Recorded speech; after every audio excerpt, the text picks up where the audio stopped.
Balita mula sa lalawigan sa bawat rehiyon ng ating bayan. Dito sa Ang Pilipinas Ngayon. Dumako na tayo sa ating regional news. Unahin natin ang mga balita mula sa rehiyon ng Luzon. Mula sa Dagupan, Bureau of Fisheries and Aquatic Resources o BIFAR at lokal na pamahalaan ng Binmali maghahatid ng libreng pagsasanay para sa pag-aalaga, pagpapalaki at pagpaparami ng isdang tilapia para sa mga residente. Ang detalye ng balitang ito mula kay Ruel de Guzman. Maniba sa Bureau of Fisheries and Aquatic Resources National Fisheries Development Center o BIFAR NFDC tan lokal ya gobyerno na bali na Binmalay ang piyan manggawa na libreng training para panagpabalag tan panagparakal na siran tilapia.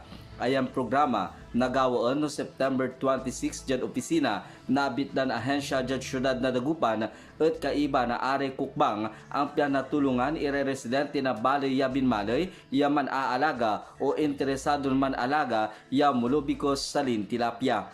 Katakatuya, inbaga na LGU Binmalay, ya amin ya interesadon mila at libreng training, ya gawaan da kaiba sa BIFAR at napag yaon la o untawag at Municipal Agriculture Office da ang piyan mampalista. Sa bali na Binmalay at luyag na Pangasinan at sakay at saray lugar no inar amayamay supukok yano maminsan at bibelayan na tilapia na are aking gawa. Sa susiran tilapia at saray produkton kaba at abitlan balay yan ang saman at sinmubok yaman maliw bilang seafood capital of the North. Malalapod Radyo Pilipinas Dagupan, Siak si Roel de Guzman para Radyo Pilipinas World Service. Balita mula sa lalawigan sa bawat rehiyon ng ating bayan. Dito sa Ang Pilipinas Ngayon. Maraming salamat, Ruel. Yan ang ulat mula sa Dagupan. Samantala, dumako naman tayo sa Lucena. Benepisyo mula sa PhilHealth tumaas sa ilalim ng Administrasyong Marcos Jr. ayon sa Acting Regional Vice President ng PhilHealth sa Region 4A. Ang detalye ng balitang ito mula kay Mara Grezula. Tumaas ang mga benepisyong ibinibigay ng PhilHealth sa ilalim ng administrasyon ni Pangulong Ferdinand R. Marcos Jr. ayon kay Dr. Edwin Oriña, ang Acting Regional Vice President ng PhilHealth 4A sa kapihan sa Bagong Pilipinas kahapon. Aniya, simula noong 2022 nang maupo sa pwesto ang Pangulo, sunod-sunod na ang pagtaas ng halaga ng mga benepisyong natatanggap ng mga Pilipino mula sa PhilHealth. Isa sa mga halimbawa nito ay ang pagtaas ng coverage para sa iba't ibang kondisyon. Ang benepisyo para sa high-risk pneumonia ay tumaas mula 32,000 pesos patungong 90,100 pesos. Samantala, ang benepisyo para sa acute stroke ischemic ay umakyat mula 28,000 pesos patungong 76,000 pesos. Ang para sa acute stroke hemorrhagic ay tumaas mula 38,000 pesos patungong 80,000 pesos. Bukod dito, nadagdagan ang hemodialysis benefit package mula sa 144 sessions patungong 156 sessions o karagdagang 12 sessions. Mula sa RP Lucena, ito si Mara Grisula para sa Radyo Pilipinas World Service. Balita mula sa lalawigan sa bawat rehiyon ng ating bayan. Dito sa Ang Pilipinas Ngayon. Maraming salamat, Mara. Yan ang ulat mula sa Lucena. Samantala, dumako naman tayo sa Palawan. Single period of confinement policy mas makabubuting alisin ayon sa PhilHealth, Mimaropa. Ang detalye ng balitang ito mula kay Gillian Faye Ibanez. Arampangan sa kapihan sa Bagong Pilipinas kapon adlaw nga Martes ang atutungod sa single period of confinement policy ang Philippine Health Insurance Corporation o PhilHealth sa pagpakimani ang media inko ni PhilHealth Mimaropa Regional Vice President Attorney Jerry Ibay nga kung kanana lamang da ay mayad nga balandan lamang ang patakaran nga diya. Nakuni Ibay nga ang patakaran nga diya gampis datong 2013 ay narampangan danda sa Senado igi nga dadalandan da diya. Ang patakarang single period of confinement ay may kinahulugan nga sa kabeses lamang sasagutan ng PhilHealth ang mga barayadan sa ospital admission niyang pasyente para sa isarang klase masakit sa sila di 90 ka adlaw. Pero digi ang tipandan si PhilHealth President Emmanuel Ledesma kapon adlaw ng Martes, September 10, 2024 sa joint meeting sa Senado yang Committee on Health and Demography at Committee on Finance nga kasasarag ang mga manigbuat lay nga babalandan dading Septembre ang patakaran nga diya. Alindigi sa Puerto Princesa, Palawan, Julian Faye Ibanez, Radyo Pilipinas World Service. Balita mula sa lalawigan sa bawat rehiyon ng ating bayan. Dito sa Ang Pilipinas Ngayon. Maraming salamat, Gillian. Yan ang ulat mula sa Palawan at kabuuan na ulat mula sa rehiyon ng Luzon. Dumako naman tayo sa rehiyon ng Kabisayaan mula sa Iloilo. Pamahalaang panlalawigan ng Iloilo at isang party list group na bahagi ng iba't ibang tulong sa Badyangan, Iloilo. Ang detalye ng balitang ito mula kay Marian Grace Ereñeta.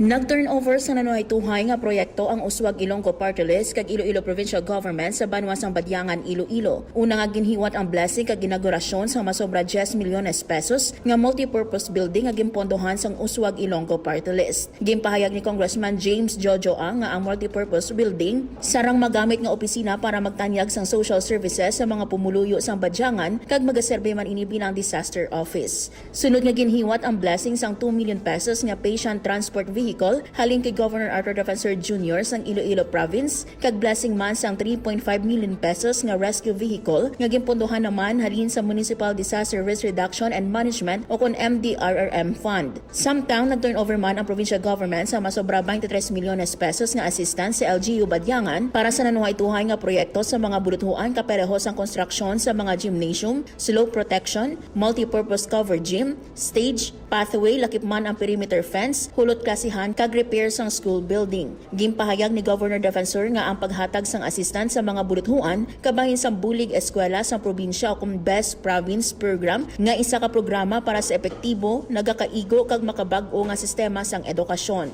Yara man sa kahiwatan sa Iloilo 3rd District Congressman Lawrence Defensor, 3rd District Board Member Jason Gonzales, Mayor Suset Mamon sang Badyangan Iloilo, Vice Mayor Silas June Noblesa, mga sanggunian bayan member kag iban pang opisyales sang lokal nga panguluhan sang Badyangan. Nagikan sa Iloilo, Marian Grace Ereñeta para sa Radyo Pilipinas World Service. Balita mula sa lalawigan sa bawat rehiyon ng ating bayan. Dito sa Ang Pilipinas Ngayon.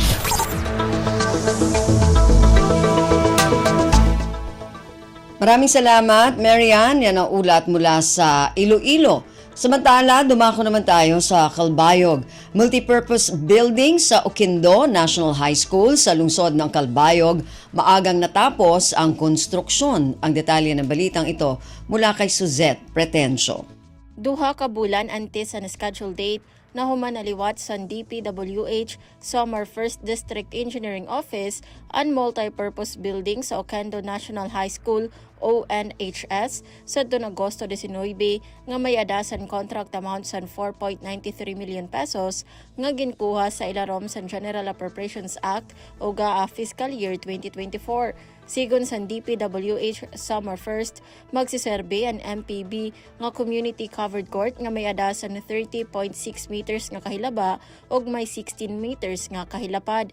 Samtang sumalakan Maria Luz Murillo, school principal sa ONHS, magsiserbe naman ang covered court nga venue para sa outdoor activities sa eskwelahan nga niba pa nga sports activities, partikular na kung magiging host ang eskwelahan sa Division Sports Concentration Camp. Pahayag pa sa principal nga dako ini nga improvement tikang sa sadton sitwasyon sa eskwelahan nga wara covered area para sa mga outdoor activities nga kundiin nagaantos ang mga estudyante sa kapaso samtang nagbubuhat sa era mga aktibidad. Tikang Radyo Pilipinas Calbayog, ini si Suzette Pretencio para sa Radyo Pilipinas World Service. Balita mula sa lalawigan sa bawat rehiyon ng ating bayan. Dito sa Ang Pilipinas Ngayon. Maraming salamat, Suzette. Yan ang ulat mula Calbayog at kabuuan na ulat mula sa rehiyon ng Kabisayaan. Samantala, dumako naman tayo sa rehiyon ng Mindanao mula sa Tandag. Provincial Health Officer sa Surigao del Sur muling pinaiigting ang 5S kontra dengue campaign. Ang detalye ng balitang ito mula kay Raymond Aplaya.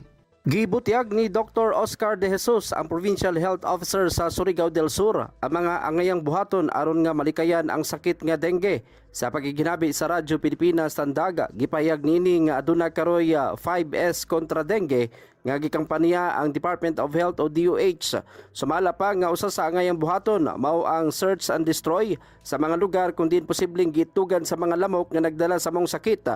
Gawas nini kinahanglan usab ang self-protection aron nga dili mapakan sa lamok nga nagdala og dengue. Seek early consultation o ang daling pagpakonsulta ngadto sa doktor o galing makasinati og mga simptomas sa dengue.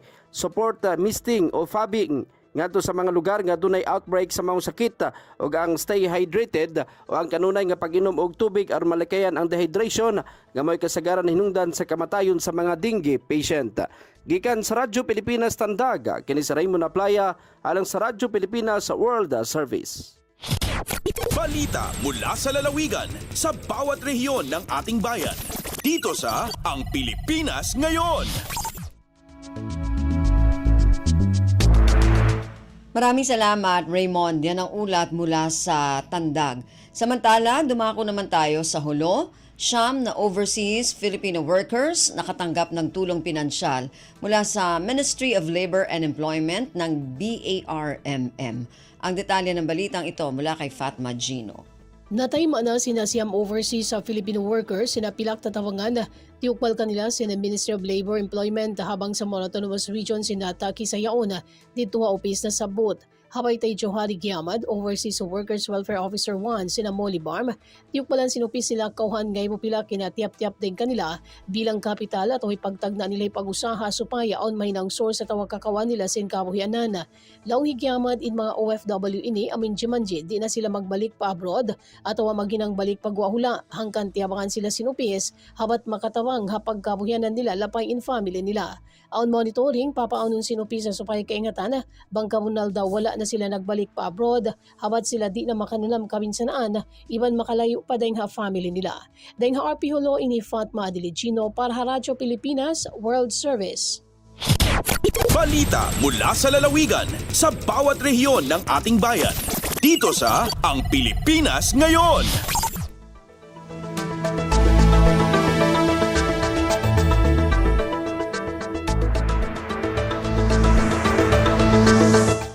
Maraming salamat, Fatma. Yan ang ulat mula sa Hulo at kabuuan na ulat mula sa rehiyon ng Mindanao. Narinig po ninyo ang ating regional news para sa araw na ito, kalipunan ng mga balita mula sa iba't ibang rehiyon at lalawigan dito sa Pilipinas.